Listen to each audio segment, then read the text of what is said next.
Today we're going to do section 2.5, the fundamental theorem of algebra. We are getting fairly close to the end of the chapter, so let's just keep that in mind, but we will review a little after the break.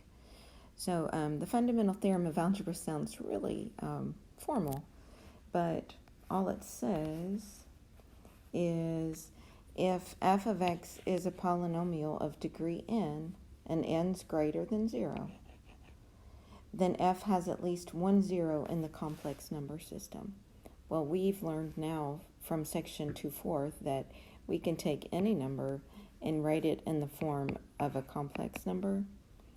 So that's great, at least one. So as long as n's greater than 0, we're going to have at least 1 0.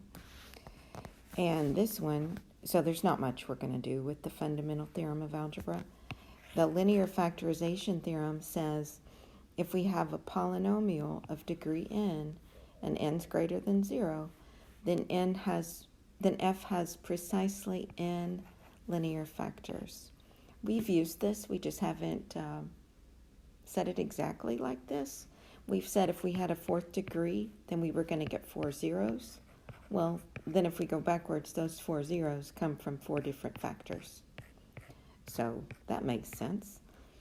And it's especially for factors when we break them all down to their linear factors. Sometimes we had a factor like x squared minus 4, and then maybe we had x plus 3. And we had 2 factors, but they gave us x squared equals 4 square root. We got plus or minus 2. They gave us 3 zeros, but they're saying we need to break this down because this factor is a quadratic factor because of its degree. So if we broke it all down to x minus 2, x plus 2, now these are all for all linear factors, and there's 3 of them. So that would match a third degree. So that wasn't me talking about the fourth degree. So really nothing new, just the number of linear factors is going to match the degree.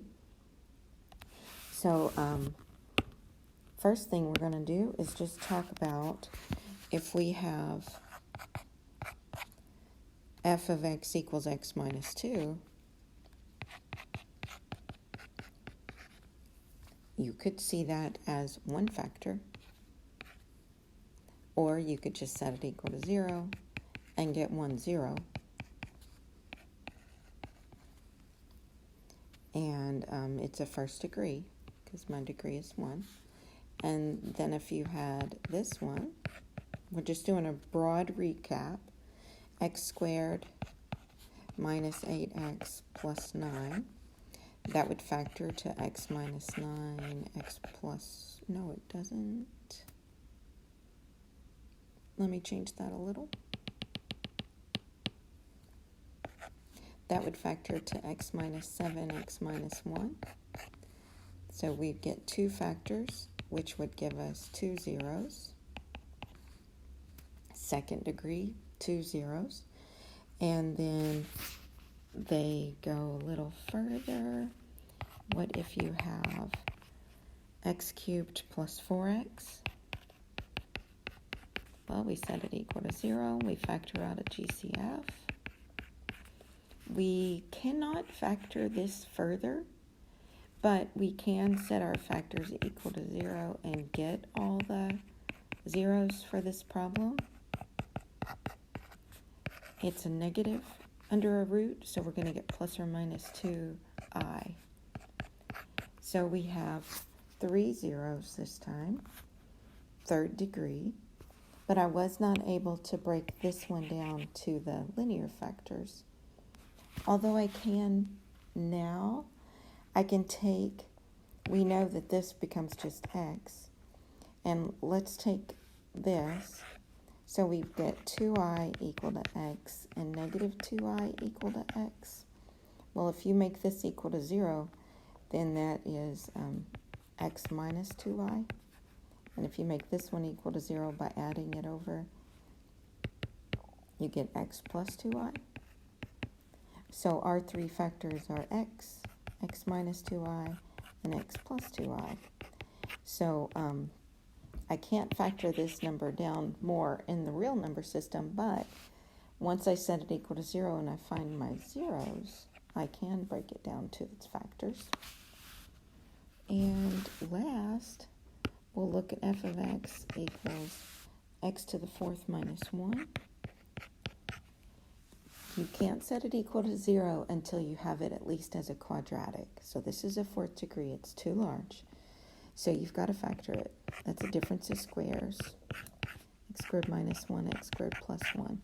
Now we can set these factors equal to 0 because they're quadratic degree. And we'd get 1 is x squared, negative 1 is x squared. Take our square roots. You get plus or minus 1 for this first one, and you get plus or minus I for this second one. So the factors would be x minus 1, x plus 1, x minus I, and x plus I. I'm out of room. If we wanted to write them all as factors. So we're just really embracing complex numbers now. That was just a broad overview. There really wasn't a whole lot we did there, other than we did practice factoring a few things. Confirm that the third degree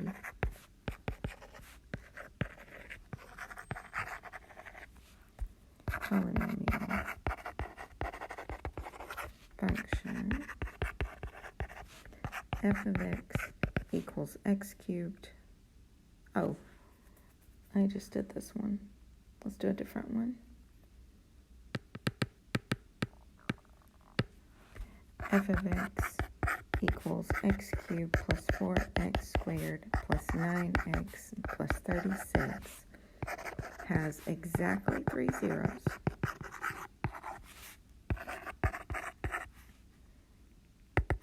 X equals negative 4, x equals 3i, and x equals negative 3i.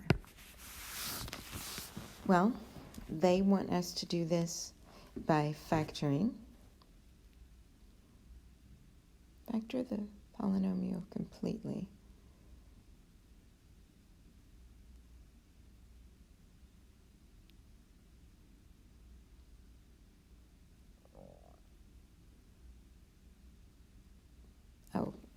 We're actually going to go backwards with our zeros and write them as factors. So we would add the term over and make it equal to 0.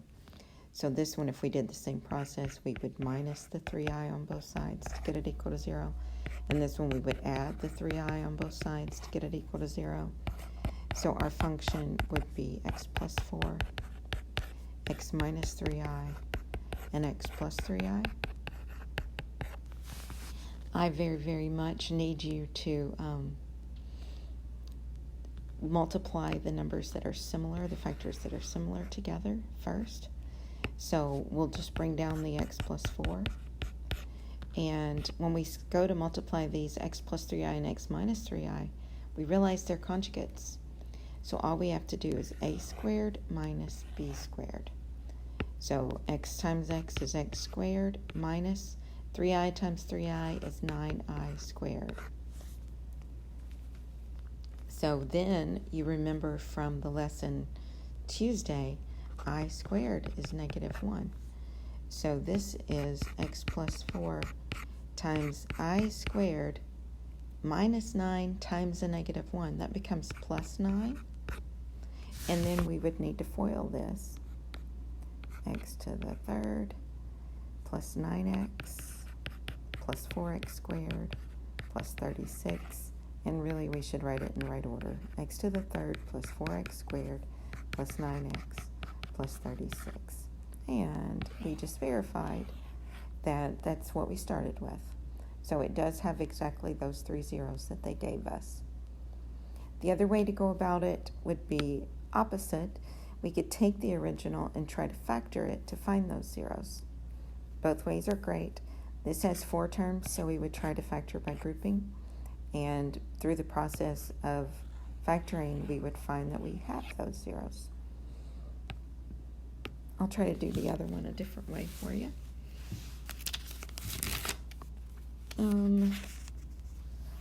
Example 3. Write f of x equals x to the 5th plus x to the 3rd plus 2x squared minus 12x plus 8 as the product of linear factors.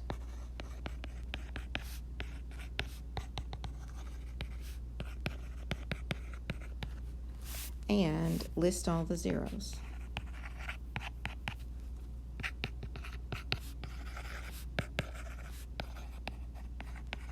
Of f. Okay, write it as the product of linear factors. Well, we've got to factor it in order to find the product of linear factors. I want to find the zeros. But I cannot factor something with 5 terms unless I just get kind of lucky. So if we can't factor it, we don't have a method that we normally rely on, then we're going to do the rational zero test. So possible rational zeros are P over Q. P is the constant. Q is the leading coefficient. Factors of 8, 1, 2, 4, and 8 over factors of 1. And then we're going to plug this into our calculator and look to see what appears to be a 0. And it looks like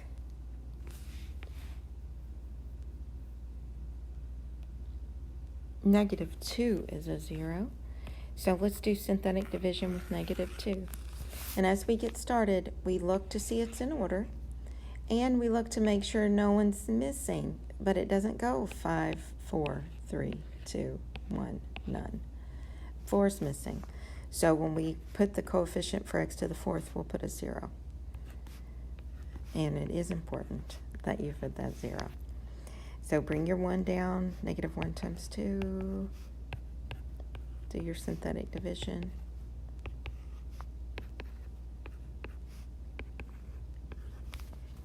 Okay, that went nice. And that's still too many terms, so let's look for another 0. Looks like 1 is a 0. I'm out of room. Let's see. Let me try to make it fit here. Bring your 1 down.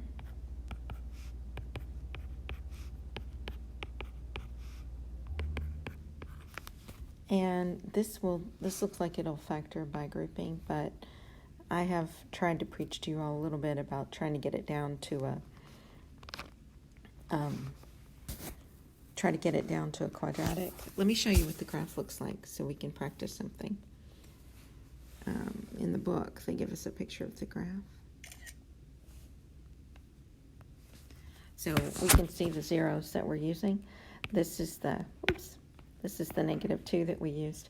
I wouldn't have trusted it by looking at the graph. I would have gone to the table and made sure that on the table -2 did give me a 0 for the y value. And then here's a 0, another 0, the 1. I would have also checked it on the table.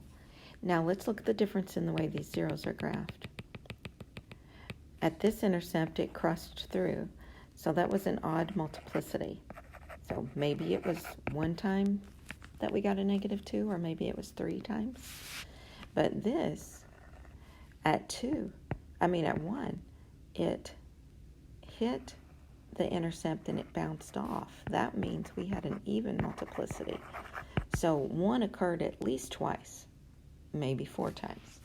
So we know that we can go one more time with this synthetic division using a 1 because of the multiplicity. So bring your 1 down and divide again. All right, and it goes evenly. Now you've got it down to a quadratic. So we have x squared plus 0x plus 4 equal to 0. Solve it. Take your square root, and x is plus or minus 2i. Well, I am way out of room, but we've got 1, 2, 3, 4, 5 zeros. So let's keep that in mind on my next page. Negative 2,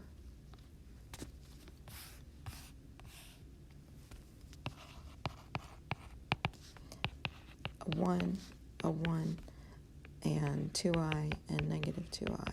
Those are my zeros. You didn't have to list this twice, and you could have done that with a plus or minus. But it's nice to have them individually listed because the first thing they asked us to find was the product of linear factors. So x minus 2 came from x plus 2. X equal to 1 came from x minus 1 squared, because there was 2 of them. 2i came from x minus 2i, and minus 2i came from x plus 2i. So this is our product of linear factors with our 5 zeros. The last thing that we need to learn is right here.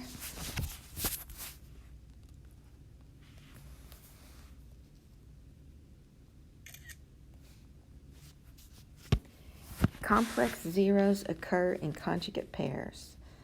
That is so very important to know.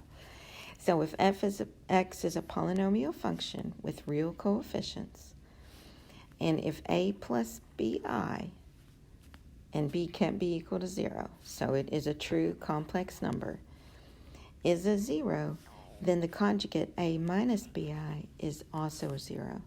So if you see one conjugate 0, one complex 0, you immediately know you have the conjugate. So let's see how this works. Last example, I believe.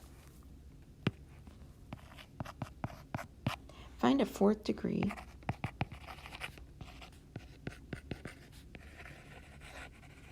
polynomial function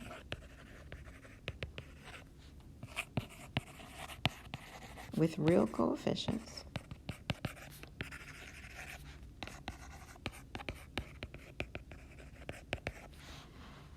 that has -1, -1, and 3i as zeros. A couple of things here. We're finding a 4th degree polynomial function that fits these rules. So there are multiple right answers. If you remember back when we did y equals a times x minus h squared plus k, there was that one section where we were given a vertex and we were given a point and we found the a value. Well, that a value is different based on the point that they give us for the function. So if they give us this point, we would have found a certain a value. If they'd given us a different point on the parabola, then the a value would have been different. So we can come up with different a values. Is that true? Is that true? Yes, I agree with myself. Had to think about that for a second. Same equation. No, not the exact same equation. The equation's a little bit different based on the a value.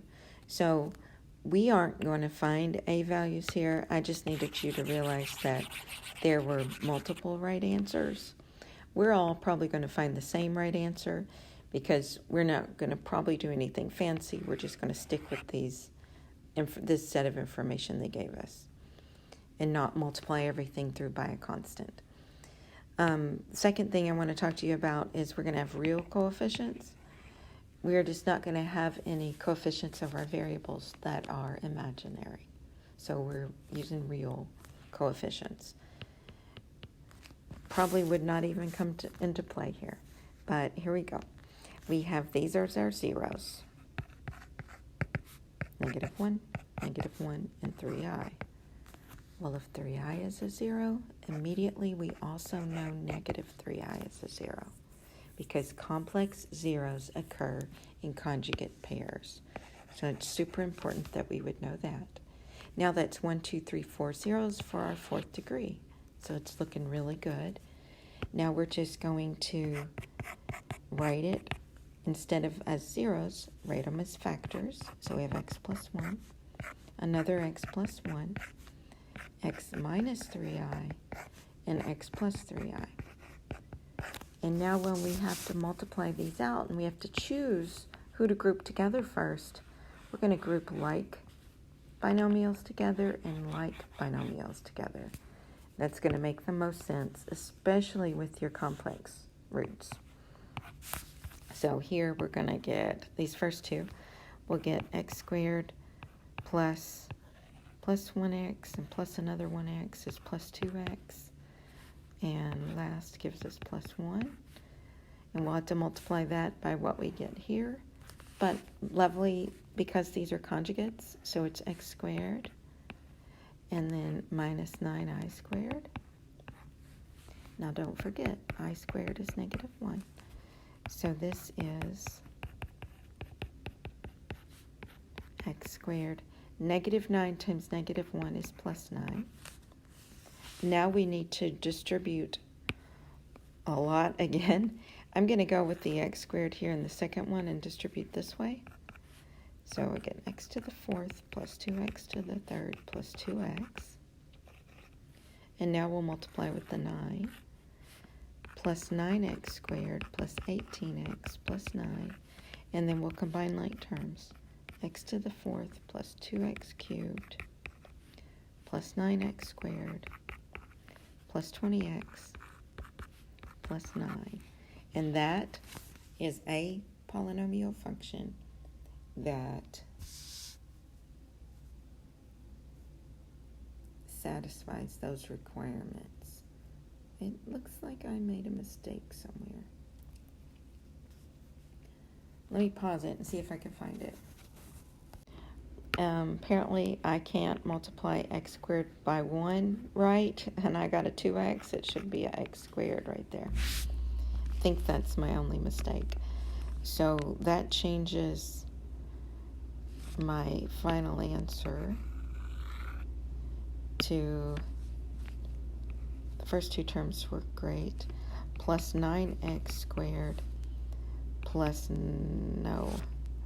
10x squared, because I've got this one and this one. So plus 10x squared plus 18x plus 9. Yeah, that's the right answer. All right, we are going to stop there. Good luck on your assignment.